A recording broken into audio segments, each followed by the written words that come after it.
O Senhor esteja convosco. Ele está no meio de nós. Conclusão do Evangelho de Jesus Cristo segundo Marcos. Glória a vós, Senhor. Jesus se manifestou aos 11 discípulos e disse-lhes: Ide pelo mundo inteiro e anunciai o Evangelho a toda criatura. Quem crer e for batizado será salvo. Quem não crer será condenado. Os sinais que acompanharão aqueles que crerem serão estes: expulsarão demônios em meu nome, falarão novas línguas, se pegarem em serpentes ou beberem algum veneno mortal, não lhes fará mal algum. Quando impuserem as mãos sobre os doentes, eles ficarão curados. Depois de falar com os discípulos, o Senhor Jesus foi levado ao céu e sentou-se à direita de Deus. Os discípulos então saíram e pregaram por toda parte. O Senhor os ajudava e confirmava sua palavra por meio dos sinais que a acompanhavam. Palavra da salvação. Glória a vós, Senhor.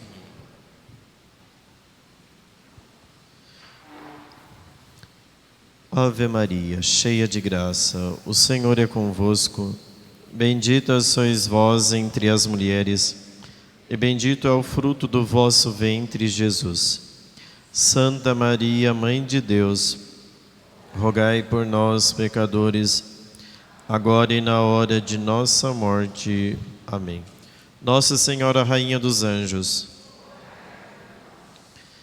Queridos irmãos, celebramos a solenidade da Ascensão do Senhor.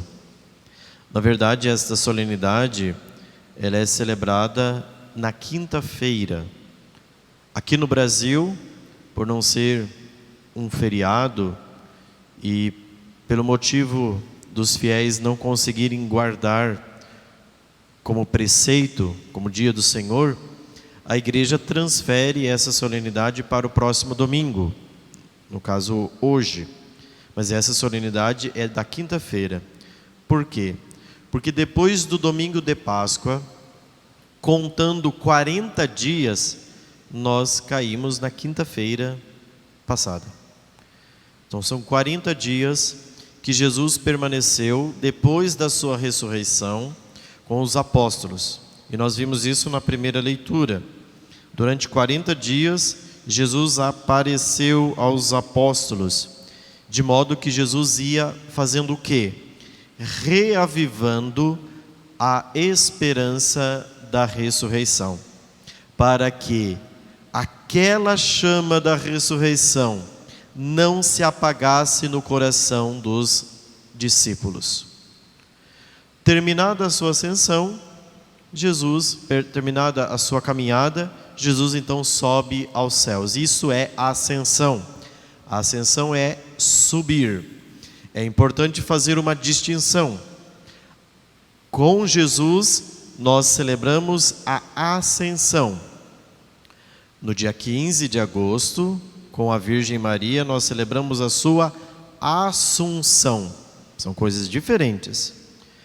A ascensão é o fato de que o próprio Jesus eleva a sua humanidade até os céus. A humanidade santíssima, ressuscitada, gloriosa, rompe o altar do céu e entra para sempre na eternidade. Com Maria não acontece a mesma coisa, no sentido de que Maria não se eleva, mas ela foi elevada. Ela está na glória dos céus, participa de corpo e alma ressuscitado no céu, mas isto se dá por uma graça em que Deus eleva a Virgem Maria para participar desta felicidade no céu. O catecismo romano, catecismo do Concílio de Trento, ele recorda bem que no mistério da ascensão, Jesus entra com a sua humanidade no céu. Por quê? Para nos fazer participantes da vida no céu. A ascensão de Jesus é a nossa vitória, porque através da ascensão de Jesus, nós entramos também de alguma forma no céu, porque a nossa humanidade agora participa de alguma forma também do céu, através da humanidade santíssima de Cristo ressuscitada. Então é este mistério que nós celebramos. No creio, a gente professa artigos de fé que dizem respeito ao passado, artigos de fé que dizem respeito ao presente e artigos de fé futuros. Quando vocês rezarem o creio, vocês vejam, por exemplo, o símbolo dos apóstolos. Creio em Deus Pai Todo-Poderoso, Criador do céu e da terra. A criação é um ato que já aconteceu. Nós professamos a fé naquele ato de Deus que criou o céu, a terra, todas as coisas que Ele fez. Mas só existe um artigo do creio que nós professamos que está no presente, que é o mistério da ascensão. Nós dizemos: está sentado à direita de Deus Pai. Nós cremos nisso. Ele está sentado neste momento à direita do Pai. E no símbolo apostólico, no símbolo niceno, a gente até diz: e há de vir para julgar os vivos e os mortos. Portanto, já é realidade que está por vir. Creio no Espírito Santo, Senhor, que dá a vida e procede do Pai e do Filho, com o Pai e o Filho adorado e glorificado. E assim segue o credo. Mas dentre os artigos, este artigo de fé, nós professamos agora, dizendo: Ele está à direita do Pai. E o que isso implica na nossa vida cristã? O que o mistério da ascensão diz respeito à nossa vida? Uma santa doutora da igreja, Santa Teresa d'Ávila, quando pequena, na sua infância, ela relata isso num livro que ela escreveu, chamado Livro da Vida. Existe uma jaculatória que ela não cessava de fazer desde a sua infância, que dizia o seguinte: para sempre. A certeza do céu é para sempre. Porque a ascensão de Cristo é a sua entrada no céu. E ela diz respeito à nossa entrada também no céu. Porque nós estamos aqui neste mundo com os olhos fixos na eternidade. É isso que a igreja quer nos chamar a atenção. A solenidade da ascensão é fazer com que a nossa visão, não somente a nossa visão física, mas sobretudo a nossa visão espiritual, ela esteja voltada para o céu. Porque senão nós ficamos concentrados com a nossa visão neste mundo materialista, neste mundo passageiro, neste mundo transitório. E se nós colocarmos a nossa esperança neste mundo, nós nos decepcionamos. A nossa esperança, como a segunda leitura de hoje nos recorda, ela precisa estar solidificada no céu. Veja o que São Paulo diz à comunidade de Éfeso: o Deus de nosso Senhor Jesus Cristo, o Pai a quem pertence a glória, vos dê um espírito de sabedoria, vô-lo revele e faça conhecer verdadeiramente, que Ele abra o vosso coração à luz, para que saibais qual a esperança que o seu chamamento vos dá, qual a riqueza da glória que está na vossa herança com os santos, e que imenso poder Ele exerceu em favor de nós que cremos, de acordo com a sua ação e força onipotente.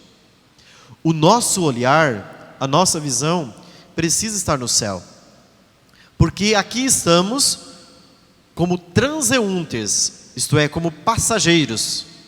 A nossa pátria definitiva é o céu.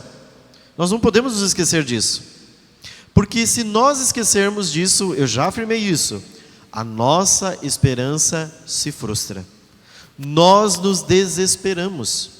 Quem coloca a sua certeza nos bens materiais, cuidado, porque os bens passam. Os bens nós vemos a catástrofe do Rio Grande do Sul e o desespero deste evento para as pessoas que perderam tudo. Mas o que faz com que aquelas pessoas tenham esperança? É a esperança que nós, de alguma forma, temos para com eles, através da nossa caridade para com eles, ajudando-os. Mas, gente, isso não é suficiente. Porque o Brasil inteiro está mandando a coisa para o Rio Grande do Sul. Nós temos certeza. Nós vemos quantos atos de bondade e de caridade estão sendo manifestos. Mas se você não tiver uma esperança em Cristo, na vida eterna, você se desespera. Porque tudo que você construiu, tudo que você plantou, se esteve plantado somente nesta vida, é fonte de desespero. Porque o Brasil inteiro pode mandar, outra tragédia pode acontecer. Então, o que nós fazemos como cristãos? Nós vamos exercer a nossa caridade, vamos ajudar como temos feito, e vamos precisar ajudar por muito tempo, porque o processo de reconstrução é um processo demorado.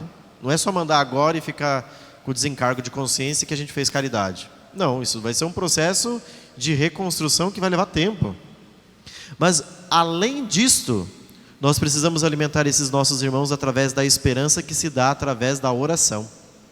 Rezar por eles, para que eles não percam a esperança nesta circunstância. Porque tudo, a partir de uma visão materialista, leva você a se desesperar. O pânico se instala, o medo se instala. O que é natural, porque é uma experiência humana. O medo é uma experiência humana. Mas nós podemos sustentar esses irmãos, não somente através do auxílio material, mas sobretudo através do auxílio espiritual. Rezando, pedindo a Deus o conforto para aqueles corações que perderam seus entes queridos, o conforto para aqueles corações que estão desesperados diante desta circunstância. Qual é o problema em torno de tudo isto? Não o problema do Rio Grande do Sul. O problema de nós cristãos perdemos a esperança. A civilização cristã, ela se constituiu como base através do quê? Através da esperança no céu. Você pode ver. O que fez com que nós olhamos hoje a instituição que nós temos hoje, hospital, quem criou? A Igreja Católica. Isso é mérito católico. Isso é um fenômeno eminentemente católico. Porque quem prestou auxílio nas décadas anteriores foi a Igreja Católica. A criação das instituições de maior caridade que existe no mundo, a Igreja Católica. Só que a Igreja Católica não faz isto com uma visão materialista. Por quê? Nós fazemos tudo em vista do céu. As obras de caridade, as obras de misericórdia e todas as ações cristãs são pautadas na vida do céu. Nós não somos assistencialistas nesse mundo. A Igreja Católica não é uma sociedade filantrópica. Porque a finalidade da Igreja Católica é levar as pessoas para o céu. A instituição da Igreja, feita por nosso Senhor Jesus Cristo, através da pedra, fundamento, que Jesus entrega ao apóstolo Pedro: tu és pedra, tu és Pedro, e sobre esta pedra edificarás a minha igreja. Ela tem como finalidade levar as pessoas para o céu, e não somente prestar auxílio, porque isso é filantropia. A Igreja Católica não é filantrópica. A Igreja Católica está preocupada com a caridade, que presta o auxílio às pessoas através das obras de misericórdia, as obras corporais, dar a quem tem fome comida, vestir os que estão nus e prestar todos os tipos de auxílio. Mas nos últimos séculos da história, nós tivemos movimentos que tomaram conta da sociedade e até mesmo se infiltraram dentro da igreja com simplesmente assistencialismo. Peguem, por exemplo, as grandes correntes filosóficas do século XVIII e XIX, que chegaram a negar a fé em Deus. Nós temos o maior expoente ali do século XIX, século XVIII e XIX, que foi Karl Marx. Karl Marx chegou a dizer que a religião é o ópio do povo. O que significa isso? Dizer que religião é uma droga que o povo bebe, o povo fuma, e que fica ali, é uma espécie de baseado. Foi isso que Karl Marx disse. A igreja é o ópio do povo. E a gente está aqui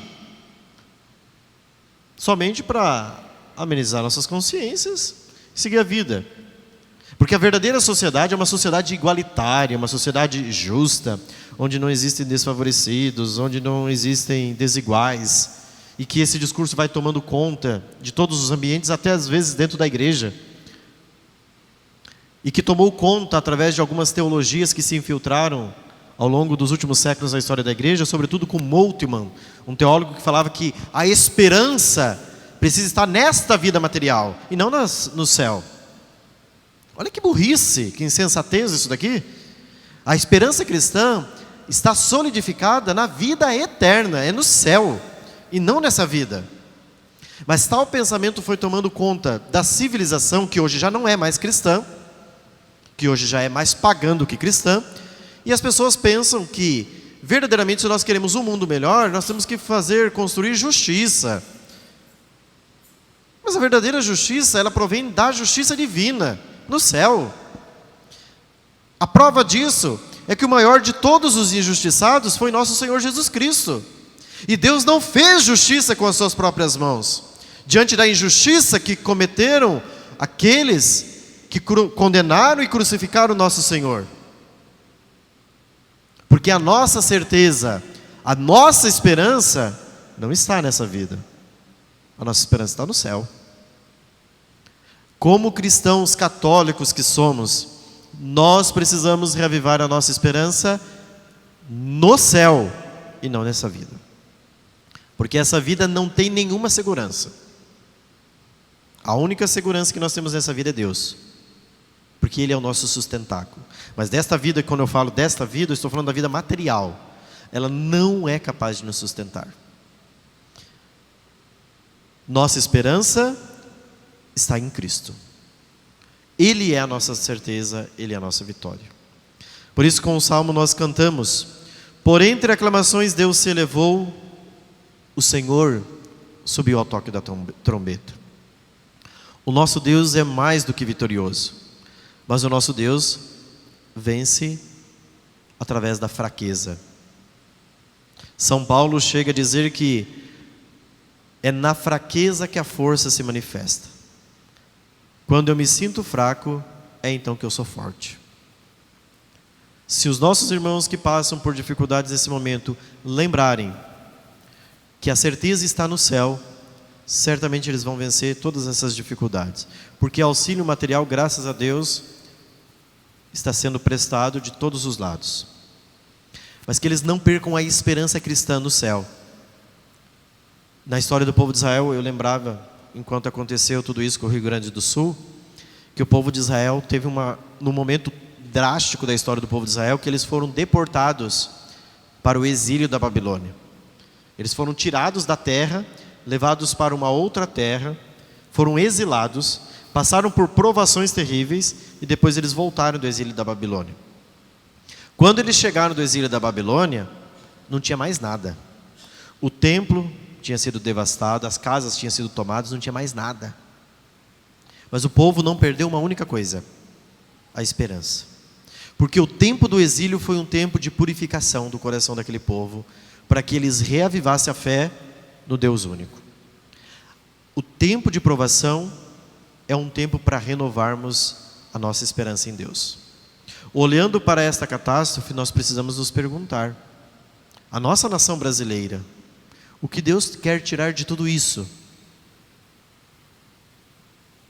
O que Deus quer com tudo isso? Santo Agostinho chega a dizer que Deus sabe tirar de todos os males um bem. Destas circunstâncias, Deus, na sua providência infinita, há de tirar um bem. Às vezes a gente fica se perguntando: mas por quê, né? Por que aconteceu isto? Mas por que aconteceu isso? Ou outros podem até dizer: se Deus existe, por que Deus permitiu que isto acontecesse? Onde está o Deus de bondade, misericórdia e amor que nós pregamos? Ele continua tal e qual sendo Deus de bondade, de misericórdia e de amor. O que nós precisamos nos perguntar é que, no meio de todas estas circunstâncias, o que Deus quer de tudo isto?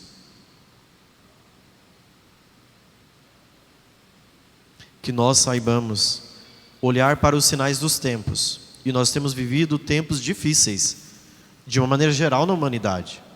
Esta catástrofe no Rio Grande do Sul, outras tantas catástrofes que acontecem pelo mundo afora, guerras, divisões, e às vezes nós estamos dormindo no meio de tudo isso.